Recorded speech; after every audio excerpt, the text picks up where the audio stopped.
Kita beralih ke Bali di mana seorang nenek berusia 92 tahun harus menjalani persidangan di Pengadilan Negeri Denpasar.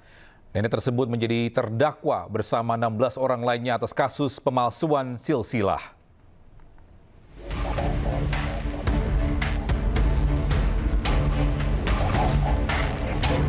Ninyoman Reje, nenek berusia 92 tahun harus menggunakan kursi roda saat menjalani persidangan kedua di Pengadilan Negeri Denpasar, Bali. Nenek tersebut bersama 16 terdakwa lainnya yang masih merupakan kerabat hadir dalam persidangan dengan agenda eksepsi penasihat hukum dalam perkara pemalsuan silsilah keluarga demi memperoleh warisan. Tim penasihat hukum para terdakwa meminta kepada majelis hakim untuk membebaskan para terdakwa dari dakwaan karena perkara silsilah keluarga masuk dalam peradilan perdata. Agenda persidangan akan dilanjutkan pada Selasa pekan depan dengan agenda tanggapan jaksa penuntut umum atas eksepsi penasihat hukum terdakwa. Pemalsuan itu terkait dengan, kalau dilihat dari pasal itu pemalsuan surat dan juga menghilangkan asal-usul sebagaimana diatur dalam pasal 277 KUHP. Kemarin juga sempat ditahan. Kalau nenek Reja dia tidak pernah ditahan, dia tetap menjadi tahanan rumah. Ninyoman Reja bersama 16 terdakwa lainnya telah menjalani sidang perdana perkara pemalsuan silsilah keluarga pada Kamis 15 Mei lalu. 17 terdakwa tersebut diduga telah bersepakat untuk melakukan pemalsuan dokumen silsilah keluarga demi memperoleh warisan milik mendiang Iriek. Dari Denpasar, Bali, Indira Ari, A-News melaporkan. Bisa Presiden Prabowo Subianto menandatangani Peraturan Presiden Nomor 66 Tahun 2025 tentang perlindungan negara terhadap jaksa dalam melaksanakan tugas dan fungsi Kejaksaan Republik Indonesia. Dalam aturan itu, jaksa bisa mendapatkan perlindungan dari TNI Polri.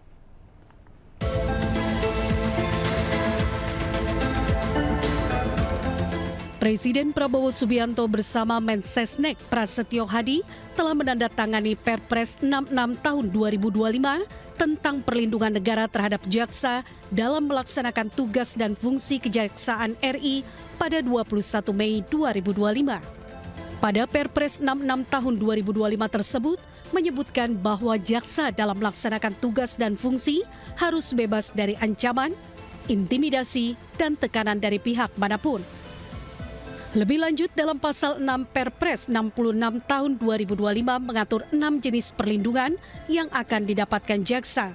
Keenam perlindungan itu adalah perlindungan atas keamanan pribadi, perlindungan tempat tinggal, perlindungan pada tempat kediaman baru atau rumah aman, perlindungan terhadap harta benda, perlindungan terhadap kerahasiaan identitas, serta perlindungan lain sesuai dengan kondisi dan kebutuhan.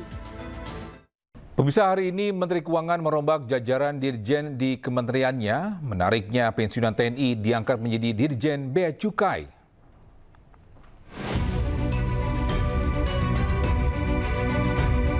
Ditjen Purnawirawan Jaka Budi Utama hari ini resmi dilantik menjadi Dirjen Bea Cukai. Ditjen Jaka menyandang status purnawirawan usai pensiun dini dari TNI. Ketika dikonfirmasi terkait status Ditjen Jaka di TNI, Kapus Pen TNI Majen Kristo Maisianturi pastikan bila diangkat akan langsung berproses pengunduran diri atau pensiun dini. Sebelumnya Dirjen Bea Cukai dijabat oleh Askolani. Askolani adalah seorang yang berasal dari dalam Kementerian Keuangan. Jajaran Dirjen yang baru ini memiliki tugas untuk memeriksa pendapatan negara, terutama dari bea cukai dan pajak. Sementara itu, Menteri Keuangan Republik Indonesia tegaskan penunjukan Letjen Purnawirawan Jaka Budi Utama untuk meningkatkan kerjasama dengan aparat penegak hukum. Presiden Prabowo juga sudah memberi target bagi Kemenkyu yang harus dicapai tahun ini. Bapak Presiden telah menyampaikan berkali-kali agar penerimaan negara terutama dari kegiatan-kegiatan yang dilihat sebagai ilegal atau menyalahi aturan harus dikoreksi.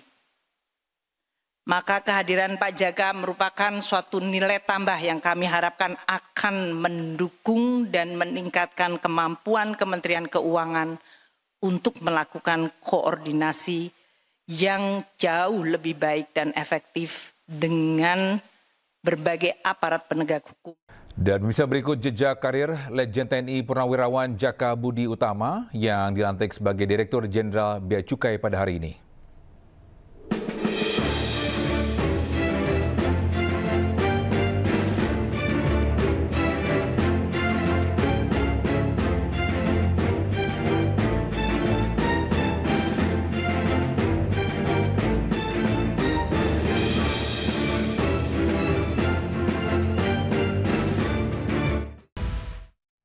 Terima kasih masih bersama kami di iNews Siang. Pemirsa, jelang pemusatan latihan Timnas akhir pekan ini, pelatih kepala Timnas Indonesia Patrick Kluivert dan asistennya Alex Pastoor serta Denny Lanzat mengunjungi lapangan latihan Bali United di Gianyar, Bali.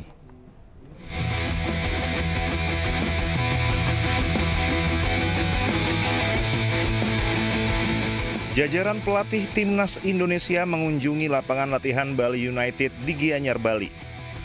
Kunjungan ini dilakukan sebagai bagian dari persiapan jelang pemusatan latihan Timnas Indonesia yang akan digelar Senin mendatang.